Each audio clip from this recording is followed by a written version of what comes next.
আসসালামু আলাইকুম ওয়া রাহমাতুল্লাহি ওয়া বারাকাতুহু। আপনারা দেখছেন ইসলামিক ইউটিউব চ্যানেল কোরআনে রুকিয়া। আমি সঙ্গে আছি মুতাব্বির কাজী মেজবাউল হক। আজ যে প্রসঙ্গে কথা বলবো, অনেক মানুষ অনেক সময় রক্তের সাথে মিশে থাকা জিন জাদুর কারণ খুঁজে পান না। অনেক দিন অসুস্থতায় ভোগেন, বিছনায় পড়ে আছেন, বিভিন্ন ডাক্তারি সমস্যা, ডাক্তার দেখানোর পরে সুস্থ হচ্ছেন না। কিন্তু কী কারণে সুস্থ হচ্ছেন না, কারণ খুঁজে পাচ্ছেন না। এই কারণ খুঁজে না পাওয়ার কারণও আছে। জিন জাদুর কারণে, জিনের কারণে, যদি দীর্ঘদিন জিন এবং জাদুতে আক্রান্ত থাকার কারণে তার রক্তের সাথে মিশে যায়, এমন যদি হয়ে থাকে, তার 15টা লক্ষণ দেখা দেবে। এই 15টা লক্ষণ আমি নোট করে নিয়ে এসেছি আপনাদের মাঝে ইনশাল্লাহ। এই জিন জাদু রক্তের সাথে মিশে থাকলে কি লক্ষণ হতে পারে, তার থেকে প্রধান 15টি লক্ষণ আমি আপনাদের মাঝে বলবো ইনশাল্লাহ। আপনারা যাদের যে সমস্যা মিলিয়ে নেবেন। খালি যে এই 15টি লক্ষণ আপনাদের সাথে মিললেই যে এটা জিন জাদুর সমস্যা হবে সেটা না। আপনারা অবশ্যই ভালো মেডিসিন বিশেষজ্ঞ ডাক্তারের সাথে পরামর্শ করবেন এবং যোগাযোগ করবেন এবং চিকিৎসা নিয়ে থাকবেন। তা আসেন আমরা চলে যাই। জিন জাদু দীর্ঘদিন যারা ভুগতেছেন, রক্তের সাথে মিশে গেলে তাদের কি সিমটমগুলো হতে পারে। নাম্বার 1, অস্বাভাবিক দুর্বলতা লাগা। অস্বাভাবিক দুর্বল হয়ে যাবেন। অস্বাভাবিক মানে আপনি হঠাৎ আপনি কোনো আপনার দেখবেন যে কোনো জ্বর না, কোনো মাথা ব্যথা না, মানে আপনার কোনো খাওয়া দাওয়া ঠিক আছে, হঠাৎ দেখবেন যে আপনার শরীরটা এত দুর্বল হয়ে গেছে, মনে হয় যে মানে কেউ আপনাকে মারছে, অথবা আপনি এত দুর্বল, আপনার কয়দিন আগে এমন কোনো রোগ হয়েছিল তার জন্য দুর্বল, এমন অস্বাভাবিক দুর্বল হয়ে যাবেন আপনি। নাম্বার 2, বারবার মাথা ব্যথা হবে, অথবা এক সাইড ব্যথা করবে, অথবা পুরো মাথায় ব্যথা করবে, মানে সর্বদা আপনার মাথা একটা বোঝা মনে হবে। নাম্বার 3, অতিরিক্ত ক্লান্তি। অতিরিক্ত ক্লান্তি, অস্বাভাবিক দুর্বলতা এবং অতিরিক্ত ক্লান্তি কিন্তু আলাদা। অতিরিক্ত ক্লান্তি আপনি মনে করেন যে সাধারণ একটু হাঁটছেন, অল্প একটু জায়গা হাঁটছেন, অথবা 2-4-5 কেজি কোনো কিছু বহন করছেন, আপনি এত দুর্বল হয়ে যাবেন যে মনে হচ্ছে যে আপনি সর্বোচ্চ বোঝা নিয়েছেন, এমন আপনার মনে হবে। ঘুমের মাঝে চমকে ওঠা। ঘুমের মাঝে চমকে উঠবেন আপনি, হঠাৎ ঘুমের মাঝে ভয়ের কোনো স্বপ্ন দেখবেন, এমনি দিয়ে আপনি চমকে উঠবেন। আপনি লাফ দৌড়ার পাশে যে শুয়ে থাকবে সে ভালো বুঝতে পারবে। নাম্বার 4 ও নাম্বার 5, ভয়ঙ্কর স্বপ্ন দেখবেন। ভয়ঙ্কর স্বপ্নে দেখবেন আপনি, দেখবেন যে কোনো সময় ভয়ঙ্কর স্বপ্ন আসবে। সাপের হতে পারে, বাঘের হতে পারে, আপনার যে কোনো গরুতে দাবড়াইতেছে, এরকম ভয়ঙ্কর স্বপ্ন দেখবেন।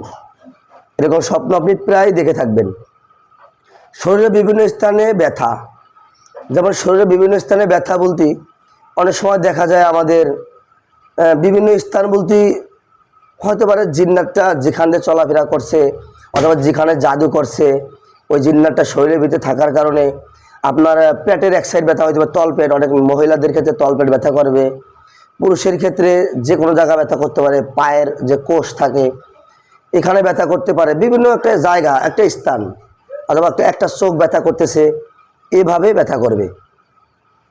ইবাদতে অনীহা, কোনো ইবাদত তার ভালো লাগবে না, সে কোনো ইবাদতই করতে পারবে না, মন চাবে না।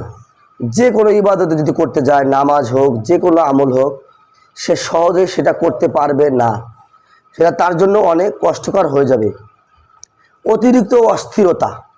অস্থিরতা বলতে কি বোঝায়? অতিরিক্ত অস্থিরতা মানে আপনি মানে নিজের কাছে অস্থির লাগতেছে, আমি এখানে দাঁড়াতে পারতেছি না, এখানে বসতে পারতেছি না, মানে একটা অস্থিরতা, আমি কোনো জায়গায় ঠিক থাকতে পারতেছি না, আমি মানে অস্থির সারাক্ষণ নিজের ভিতরে একটা অস্থিরতা করবে। অকারণ বলতে কোনো কারণ ছাড়াই আপনার বিভিন্ন স্থানে হেঁটে চলে যাবেন, অকারণে আপনার মানুষের সাথে কাইজা লেগে যাবে, অকারণে আপনার যে কোনো রাগ উঠে যাবে, মানে এরকম অকারণ অনেক সমস্যা হবে। বুক ধড়ফড় করা, সারাক্ষণ আপনার বুকটা ধড়ফড় করবে, এবং বুকের ভিতরে একটা ভয় অনেক সময় থাকে যে কেউ একটা জোরে কথা বলছে, আপনার সেটা ছিল হঠাৎ ভয় লেগে গেছে, এবং বুকের ভিতরে সারাক্ষণ একটা ভয় যে কারো যেন কিছু হচ্ছে, কোথাও কারো কিছু হচ্ছে মনে হচ্ছে, আমার মনে হয় সামনে হাঁটতেছি, সামনে কোনো বিপদ হতে পারে, এরকম সারাক্ষণ আপনার বুক ধরপড় করবে, ক্ষুধা মন্দা, আপনার সময় মতো ক্ষুধা লাগবে না। আপনি যে সময় খেতে আপনার, যেমন একটা সকালে আমরা বিশেষ করে 3 বেলা খেয়ে থাকি, আপনার ক্ষুধা লাগবে না, আপনি তেমন খেতে পারবেন না, মুখে রুচি থাকবে না, ক্ষুধা মন্দা লেগেই থাকবে। একাকিত্ব পছন্দ করা বলতে আপনি একা থাকতে সবসময় ভালোবাসবেন। মানুষের ভিড়ে যদি স্ত্রী হয়, সে স্বামীর কাছেও থাকতে পারবে না, ছেলের সন্তানও ভালো লাগবে না, তাদের কথা ভালো লাগবে না। স্বামী হলে তার স্ত্রীর কাছে যে থাকবে, শোয়া, সেটাও ভালো লাগবে না। তার একা থাকতে, একা শুইতে, একা চলতে ভালো লাগবে। মনোযোগ কমে যাওয়া। যেমন মনোযোগ কমে যাওয়া বলতে কি বোঝায়? মনোযোগ যেমন আমার একটা মনোযোগ থাকে, আমি সংসারের প্রতি, আমি কিভাবে আমার সংসার ভালো চলবে, আমার সন্তানটা কিভাবে মানুষ করব, আমি কি ইনকাম করব, এরকম যে একটা সংসারের প্রতি মনোযোগ থাকে, সন্তানের প্রতি, স্ত্রীর প্রতি, নিজের প্রতি, মানে এরকম কোনো মনোযোগ তার ভিত্তিতে থাকবে না। সে বিভিন্ন সময় বিভিন্ন কিছু মনে আসবে, আমি এটা করলে ভালো হইতো, ওটা করি, না এটা করবো না, ওটা করি, এভাবে তার মনে হবে। অকারণে ভয় পাওয়া, এমনিতেই মনে হচ্ছেন রাস্তাতে হাঁটছেন, অথবা এমনি ঘরে ঢুকছেন, অকারণে সে ভয় পাবে।